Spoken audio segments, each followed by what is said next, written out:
네, 트럼프 대통령이 취임 43일 만에 나선 의회 연설에서 우리나라를 겨냥했습니다. 네, 관세와 기업 보조금, 대미 투자 등 통상 압박이 거세질 것으로 예상되면서 우리 정부의 대응이 시험대에 올랐다는 평가가 나옵니다. 관련 내용 임은정 공주대 국제학부 교수와 자세히 살펴보겠습니다. 네, 어서 오십시오. 네, 안녕하세요. 예, 트럼프 대통령이 상하원 합동 의회 연설을 오늘 했는데 1시간 39분, 미국 역사상 가장 긴 연설이라고 해요. 먼저 총평 듣겠습니다. 네, 저도 유심히 당연히 지켜볼 수밖에 없어서 유심히 봤습니다만 예. 상당히 길어서 1.2배속으로 봤습니다. 예. 클린턴 대통령이 1시간 28분이었었다고 그래요, 2000년에. 예. 그거보다도 길었고. 그리고 이제 글자 수로 따지면은 이제 얼마 전에 타계하신 그 카터 대통령이 뭐 3만 자가 3만 3천 자가 다 자라기보다는 단어죠. 예. 영어는 이제 단어 3만 3천 단어가 넘는 그 연설문이었어서 또 상당히 길었던 그 기록을 갖고 있는데 아무튼 시간으로서는 굉장히 길었습니다. 근데 예. 이 긴 시간 동안에 아마 유심히 보신 분들이 많으시겠지만은 상당히 그 굉장히 갈라져 있구나 미국 의회가 그걸 다시 한번 느끼는 네. 그런 순간순간들이 있었지 않았나 싶습니다. 특히 이제 초반에 그 에어 그린이라고 하는 이제 하원 의원이 이제 방을 나가는 상황이 있었고, 예, 네. 예.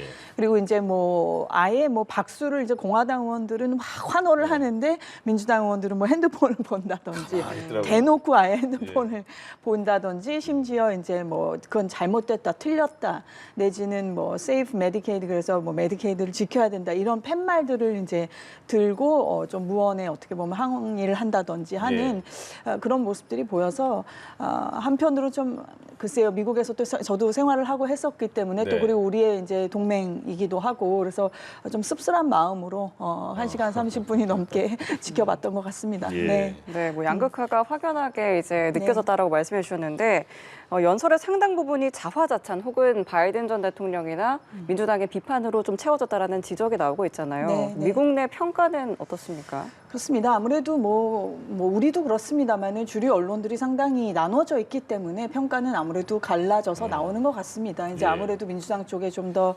친화적인 언론에서는 맹비난을 하고 있고 그에 비해서 이제 소위 말하는 뭐 공화당을 지지한다든지 내지는 보수적인 그런 언론에서는 또 평가를 하고 그러는데 그 일단 뭐 여론조사라고 할까요? 한 이제 어쨌든 이런 행사를 굉장히 사실 미국적인 정치 행사인데 이거를 굳이 TV 앞에서 지켜보시는 시청자들이라는 건 상당히 어떻게 보면 그 대통령에 대해서 애정이 그래도 어느 정도 있는 분들이 보시겠죠. 1시간 예. 넘는 이 행사를. 그렇죠. 그래서 대체적으로 사실 이런 그 의회 연설에 대해서는 좋게 평가가 나온다고 합니다. 역사적으로도. 그래서 뭐 대충 그렇게 나오지만 이번에 조금 흥미로운 것은 아주 매우 긍정적이다라고 답변을 한 그 수치는 줄었다고 해요. 예. 그게 이제 2017년에 트럼프 대통령 1기 때는 매우 긍정적으로 본 비중이 한 57%였었던데 반해서 이번에 이제 44%까지 뭐 13% 정도가 빠진 거죠. 물론 여전히 한 70% 가까이는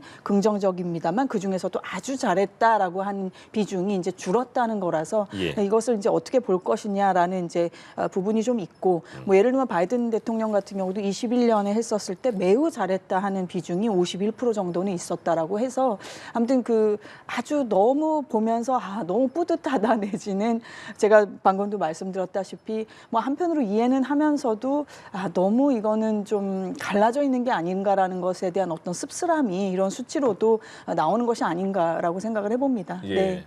이번 트럼프 대통령의 연설에서 한국이 크게 보면 두 분야에서 맞습니다. 언급이 된 것 같아요. 네.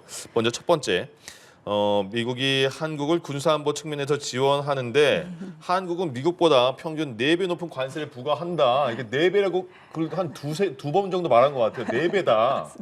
이게 맞는 걸까요? 트럼프 대통령은 참 메시지를 전달하려고 할 때 그 특유의 방식이 굉장히 숫자를 일부러 과하게 틀리는 것 같습니다. 그쵸. 그래서 이제 일단 어떤 충격을 주는 그 효과들이 있는데 예. 아무튼지간에 이 수치는 이제 전혀 어디서 얼마 전에 이제 젤렌스키 대통령에 대해서 뭐 지지율이 4%다 그때도 예. 4가 나왔는데 예. 뭐 앞에 아마 그 뒷자리를 아예 빼고 얘기한 게 아닐까 할 정도로 좀 저희가 놀랬던 기억이 있습니다만은 이 4배라는 건 또 뭔가라고 했을 때 우리는 예. 이제 이 코러스 FTA가 있기 때문에 한미 자유무역 협정이 있기 때문에 이미 관세가 상당 부분 떨어져 있고 오히려 미국 쪽이 더 높습니다. 예.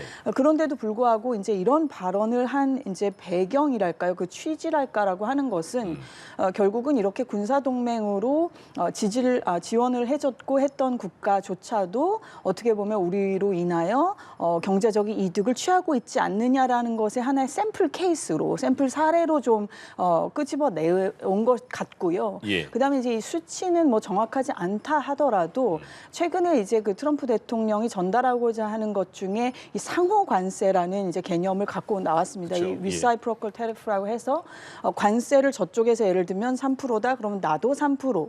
라는 것에 그치는 것이 아니라 네.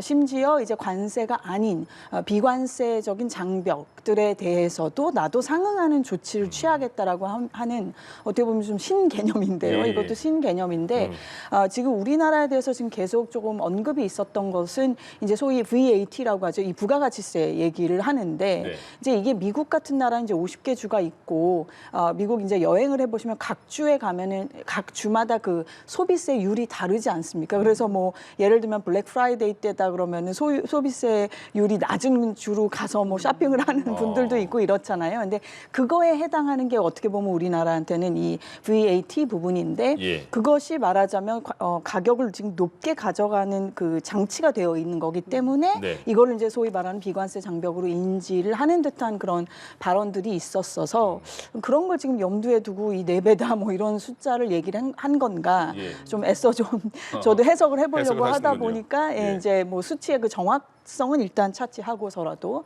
아무튼 그 비관세 장벽까지 포함한 그 상호 관세를 염두에 두고 이런 발언이 나온 게 아닌가라고 생각을 해봅니다. 우리 정부가 4배는 네. 아니다 이렇게 그 네. 반응을 보인 것 같은데 그러면 말씀하신 상호관세 4월 2일부터 발효한다고 했는데 그럼 우리나라에게도 그렇게 좀 압박으로 오는 걸까요? 그렇다고 일단은 봐야 되겠죠. 예. 예, 일단 그런 부분들에 대해서 각오를 이미 정부에서도 하고 준비를 하고 계실 것이고 예. 얼마 전에 너무 고위급에서도 갔다 오시고 하면서 여러 가지 이 움직임들이야 있으시겠습니다만은 지금 아무튼 안타까운 거는 그 트럼프 대통령이라고 하는 그 인물의 성향상 예.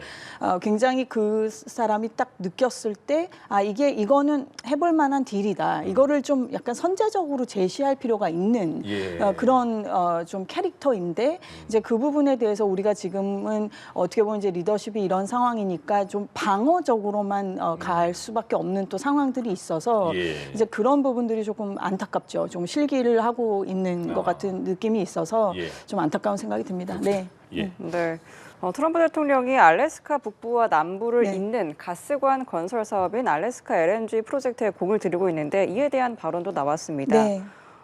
알래스카의 최대 규모의 천연가스 파이프라인을 건설할 것이고 여기에 일본과 한국이 투자할 것이다라는 네. 발언을 했는데 우리나라에서는 아직 정확한 입장 발표는 안 했잖아요. 뭐 협상의 카드라고 생각을 해야 될까요? 그렇습니다. 이게 지금 같이 우리 국내 정치 상황이 이런 게 아니라고 한다면은 사실 협상 카드는 우리가 이런 것 같은 경우 먼저 사실 제시했었으면 더 좀 생색이 날 수 있었던 거였겠죠. 예. 그런 것들이 이제 좀 안타까운데 아무튼 지금 결국 이제 한국이 언제 나오나 저도 코리아가 언제 나오나 이 1시간 39분 동안 계속 그 긴장하면서 들었습니다만 결국 이제 여기서 먼저 이 한국이라는 단어가 나왔단 말입니다. 예. 그럼 그만큼 여기에 지금 진심이란 얘기고 이거는 이제 협상 카드가 저쪽에서 우리한테 제시하는 카드라기보다는 거의 이거는 뭐 압박용으로까지 들리죠. 이건 해야 되는 거다라고 이제까지 들리니 이 부분에 대해서 이제 우리 업계 뭐 가스공사 비롯해서 산자부에서도 그렇고 이제 고민이 더 깊어지실 것 같은데요. 어찌 됐든 간에 이 상황을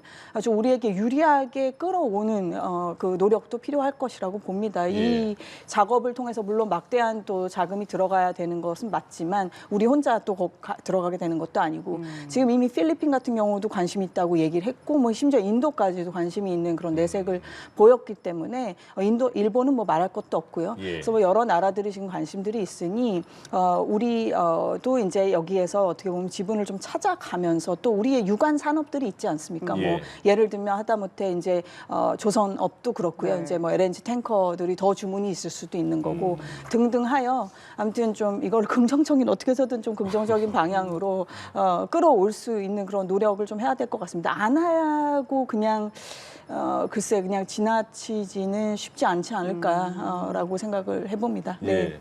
이렇게 수조 달러를 투자할 것이다라고까지 확정지어서 말을 했으니까 우리도 좀 곤란할 수 있을 것 같은데 말씀하신 네. 것처럼 우리가 그거를 어떻게 잘 활용한다면 네. 이렇게 말했잖아요. 바이든 정부에서 트럼프 대통령이 이번에 바이든 정부에서 제정한 반도체법 폐지할 거다. 남은 법률 모두 없애겠다. 이렇게 말했잖아요. 그러니까 이 앞서 말씀드린 그 알래스카 가스관 건설 사업에 투자를 하면서 이런 거를 좀 어떻게 좀 딜을 할 수가 있나, 완화시킬 수 있나 이렇게 생각해봐도 될까요? 어떻게 할까요? 글쎄 이거는 정말 부닥쳐 봐야지 어떤 답들이 나올 수도 있겠습니다만은 예. 어쨌든 지금 트럼프 대통령이 생각하는 바라고 하는 것은 이 AI 쪽에 있어서는 절대로 지금 중국한테 밀릴 수 없다. 예. 그럼 이 AI에서 가장 핵심은 반도체. 그리고 또 핵심은 전기죠, 결국은. 우리 사람은 이제 섭식 동물이니까 먹어야 살지만 예. AI 앞으로 이 휴머노이드 로봇가 뭐 지금 이미 많이들 발전을 했습니다만 향후 뭐 3년 내지 5년 안에 더 어떻게 보면 상용화가 확 당겨질 수가 있단 말입니다. 그렇게 되면은 전기 수요가 또 엄청나게 이제 올라갈 텐데 이런다라고 할 때에 결국은 전력을 얼마나 안정적으로 싸게 공급하느냐 이거에 지금 트럼프 대통령은 굉장히 꽂혀 있고 그것이 틀렸다고 할 수가 없습니다. 예. 이거는 어떻게 보면 미국의 큰 전략적 방향을 놓고 봤을 때 틀린 말이 아니죠, 당연히. 그러다 보니 비싸게 왜 전기를 만들어? 우리는 이렇게 석유가 많이 나오고 가스가 많이 나오는 나라인데 이걸 갖다 써야지. 그게 맞는 거지라는 게 지금 트럼프 대통령의 입장이기 때문에 예. 그렇게 치면 반도체도 안 놓칠 것이고 석유가스도 안 놓칠 거잖아요. 네네. 그래서 그 부분이 이게 이렇게 잘 교환의 어떤 카드가 될지라고 하는 것에서 우리 외교 당국에 좀 지혜가 필요할 수도 있겠고 예. 반도체라고 하는 지금 TSMC가 뭐 미국 쪽으로 굉장히 또 투자를 투자 때 하고 엄청 하죠. 예, 예. 이제 그런 인게이지 소위 말하는 이제 아주 서로 파트너십을 더 강화하는 방향으로 가고 있는데 그런 부분들도 좀 참고를 할 필요가 있겠다 싶습니다. 예. 네. 네, 앞서서도 이제 말씀을 해주셨는데요. 이 연설 초반에 트럼프 대통령이 역대급 권한을 부여받았다라는 발언도 했고요. 네. 또 이에 대해서도 민주당 의원들이 거세게 항의를 했고, 또 의원은 또 퇴장당하는 의원도 있었잖아요. 이런 발언과 함께 좀 지금 이런 장면들, 또 미국 정치에 좀 어떤 면을 보여주고 있다고 보세요? 글쎄요, 뭐 조지 워싱턴까지 나와서 저도 좀 당황하면서 들었습니다. 예. 네, 뭐 당신만큼 그렇게 성과가 많았던 사람이 없다. 아마 뭐 조지 워싱턴도 두 번째 아니겠냐 이건. 조지 워싱턴이라는 분은 뭐 미국의 국부고 말 그대로 지금까지도 거의 신화적 인물인데 이제 이렇게까지 어떻게 보면 자화자찬을 하는 걸 보면 어떻게 보면 그 캐릭터니까. 예.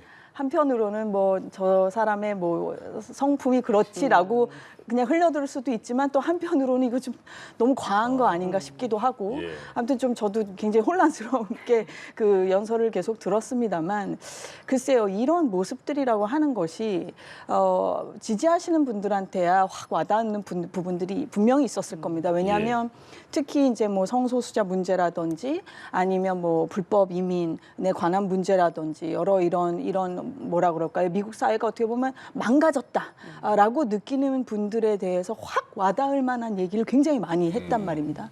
그리고 이제 요즘에 USAID 가지고도 문제가 많습니다만 그 미국이 여태까지 어디 미국 국민들한테 아마 길 가는 사람 잡고 물어보면 그 나라 어디 있는지 지구본에서 아세요?라고 하면 아마 잘 모를 것 같은 나라에 이런 성소수자 무슨 교육 프로그램으로 얼마를 지출했다.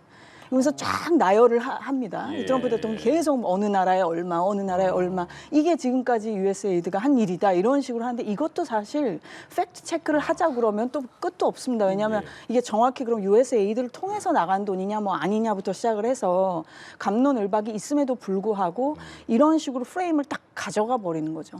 그러면서 자기는 이렇게 부패하고 쓸데없는 데다 쓰는 어떤 그 원조를 막으려고 하는 어떻게 보면 미국의 건전한 그런 재정 그리고 미국의 건전한 사회 분위기 이런 것들을 다시 복원시키고자 하는 나는 그런 사람이다. 이제 이런 걸 내세운 것이라서 아무튼지간에 이제 뭐 지지하시는 분들도 많기 때문에 그것에 대해서는 저 역시 존중의 의미를 담아 말씀을 드리는 것입니다만 그만큼 갈라져 있다는 것은 거듭 말씀드리지만 참 분명히 보였다라고 말씀드리겠습니다. 네.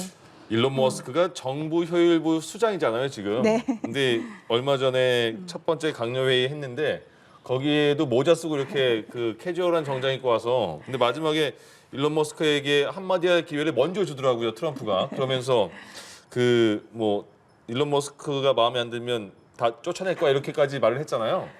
오늘 그 연설 때는 정장 입고 왔습니다.